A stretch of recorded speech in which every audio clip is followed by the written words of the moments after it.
अध्याय 13 प्रकृति, पुरुष तथा चेतना। अर्जुन ने कहा, हे कृष्ण, मैं प्रकृति एवं पुरुष, क्षेत्र एवं क्षेत्रज्ञ तथा ज्ञान एवं ज्ञेय के विषय में जानने का इच्छुक हूं। श्री भगवान ने कहा, हे कुंती पुत्र, यह शरीर क्षेत्र कहलाता है और इस क्षेत्र को जानने वाला क्षेत्रज्ञ है।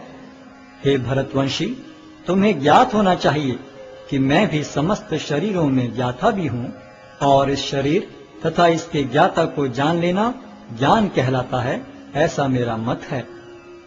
अब तुम मुझसे यह सब संक्षेप में सुनो कि कर्म क्षेत्र क्या है, यह किस प्रकार बना है, इसमें क्या परिवर्तन होते हैं, यह कहां से उत्पन्न होता है, इस कर्म क्षेत्र को जानने वाला कौन है और उसके क्या प्रभाव हैं।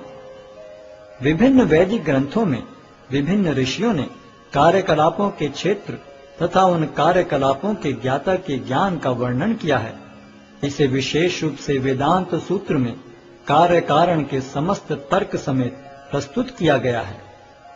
पंच महाभूत, अहंकार, बुद्धि, अव्यक्त, 10 इंद्रियां तथा मन, 5 इंद्रिय विषय, इच्छा, द्वेष, सुख, दुख, संघात, जीवन के लक्षण तथा धैर्य, इन सब को संक्षेप में कर्म का क्षेत्र तथा उसकी अंतःक्रियाएं कहा जाता है। विनम्रता, दंभहीनता, अहिंसा, सहिष्णुता, सरलता, प्रामाणिक गुरु के पास जाना, पवित्रता, स्थिरता, आत्मसंयम, इंद्रिय तृप्ति के विषयों का परित्याग, अहंकार का अभाव, जन्म, मृत्यु, वृद्धावस्था तथा रोग के दोषों की अनुभूति, वैराग्य, संतान, स्त्री, घर तथा अन्य वस्तुओं की ममता से मुक्ति, अच्छी तथा बुरी घटनाओं के प्रति संभाव, मेरे प्रति निरंतर अनन्य भक्ति, एकांत स्थान में रहने की इच्छा, जन समूह से विलगाव, आत्म साक्षात्कार की महत्ता को स्वीकारना तथा परम सत्य की दार्शनिक खोज, इन सब को मैं ज्ञान घोषित करता हूँ और इनके अतिरिक्त जो भी है वह सब अज्ञान है। अब मैं तुम्हें ज्ञेय के विषय में बतलाऊंगा, जिसे जानकर तुम नित्य ब्रह्म का आस्वादन कर सकोगे। यह ब्रह्म या आत्मा जो अनादि है और मेरे अधीन है, इस भौतिक जगत के कार्य कारण से परे स्थित है। उनके हाथ, पांव, आंखें, सिर तथा मुंह तथा उनके कान सर्वत्र हैं। इस प्रकार परमात्मा सभी वस्तुओं में व्याप्त होकर अवस्थित है। परमात्मा समस्त इंद्रियों के मूल स्रोत हैं, फिर भी वे इंद्रियों से रहित हैं। वे समस्त जीवों के पालन करता होकर भी अनासक्त हैं। वे प्रकृति के गुणों से परे हैं, फिर भी वे भौतिक प्रकृति के समस्त गुणों के स्वामी हैं। परम सत्य जड़ तथा जंगम समस्त जीवों के बाहर तथा भीतर स्थित हैं। सूक्ष्म होने के कारण वे भौतिक इंद्रियों के द्वारा जानने या देखने से परे हैं। यद्यपि वे अत्यंत दूर रहते हैं, किंतु हम सबों के निकट भी हैं। यद्यपि परमात्मा समस्त जीवों के मध्य विभाजित प्रतीत होता है, लेकिन वह कभी भी विभाजित नहीं है। वह एक रूप में स्थित है। यद्यपि वह प्रत्येक जीव का पालन करता है, लेकिन यह समझना चाहिए कि वह सबों का संहार करता है और सबों को जन्म देता है। वे समस्त प्रकाशमान वस्तुओं के प्रकाश स्रोत हैं। वे भौतिक अंधकार से परे हैं और अगोचर हैं। वे ज्ञान हैं, ज्ञेय हैं और ज्ञान के लक्ष्य हैं। वे सबके हृदय में स्थित हैं। इस प्रकार मैंने कर्म क्षेत्र, ज्ञान तथा ज्ञेय का संक्षेप में वर्णन किया है। इसे केवल मेरे भक्त ही पूरी तरह समझ सकते हैं और इस तरह मेरे स्वभाव को प्राप्त होते हैं। प्रकृति तथा जीवों को अनादि समझना चाहिए। उनके विकार तथा गुण प्रकृति जन्य हैं।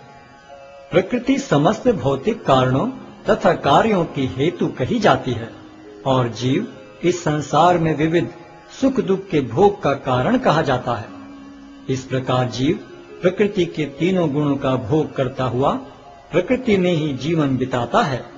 यह उस प्रकृति के साथ उसकी संगति के कारण है। इस तरह उसे उत्तम तथा अधम योनियां मिलती रहती हैं। तो भी इस शरीर में एक अन्य दिव्य भोक्ता है जो ईश्वर है, परम स्वामी है और साक्षी तथा अनुमति देने वाले के रूप में विद्यमान है और जो परमात्मा कहलाता है। जो व्यक्ति प्रकृति, जीव तथा प्रकृति के गुणों की अंतर्क्रिया से संबंधित इस विचारधारा को समझ लेता है, उसे मुक्ति की प्राप्ति सुनिश्चित है।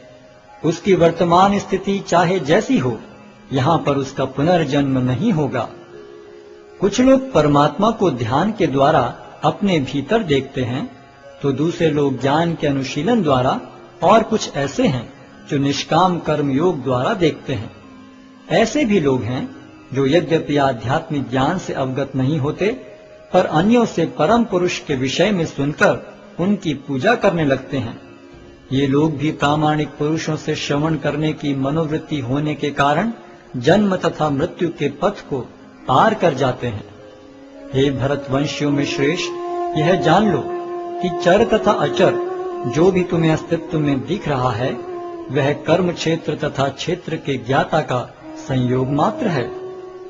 जो परमात्मा को समस्त शरीरों में आत्मा के साथ देखता है और जो यह समझता है कि इस नश्वर शरीर के भीतर न तो आत्मा न ही परमात्मा कभी भी विनष्ट होता है, वही वास्तव में देखता है। जो व्यक्ति परमात्मा को सर्वत्र तथा प्रत्येक जीव में समान रूप से वर्तमान देखता है, वह अपने मन के द्वारा अपने आप को भ्रष्ट नहीं करता। इस प्रकार वह दिव्य गंतव्य को प्राप्त करता है। जो यह देखता है कि सारे कार्य शरीर द्वारा संपन्न किए जाते हैं, जिसकी उत्पत्ति प्रकृति से हुई है, और जो देखता है कि आत्मा कुछ भी नहीं करता, वही यथार्थ में देखता है। जब विवेकवान व्यक्ति विभिन्न भौतिक शरीरों के कारण विभिन्न स्वरूपों को देखना बंद कर देता है और यह देखता है कि किस प्रकार से जीव सर्वत्र फैले हुए हैं, तो वह ब्रह्म बोध को प्राप्त होता है। शाश्वत दृष्टि संपन्न लोग यह देख सकते हैं कि अविनाशी आत्मा दिव्य, शाश्वत तथा गुणों से अतीत है। हे अर्जुन, भौतिक शरीर के साथ संपर्क होते हुए भी आत्मा न तो कुछ करता है और न लिप्त होता है।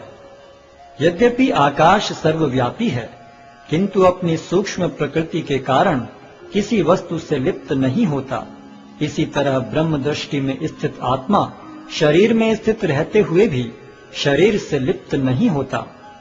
हे भरतपुत्र, जिस प्रकार सूर्य अकेले इस सारे ब्रह्मांड को प्रकाशित करता है, उसी प्रकार शरीर के भीतर स्थित एक आत्मा सारे शरीर को चेतना से प्रकाशित करता है। जो लोग ज्ञान के चक्षुओं से शरीर तथा शरीर के ज्ञाता के अंतर को देखते हैं और भव बंधन से मुक्ति की विधि को भी जानते हैं, उन्हें परम लक्ष्य प्राप्त होता है।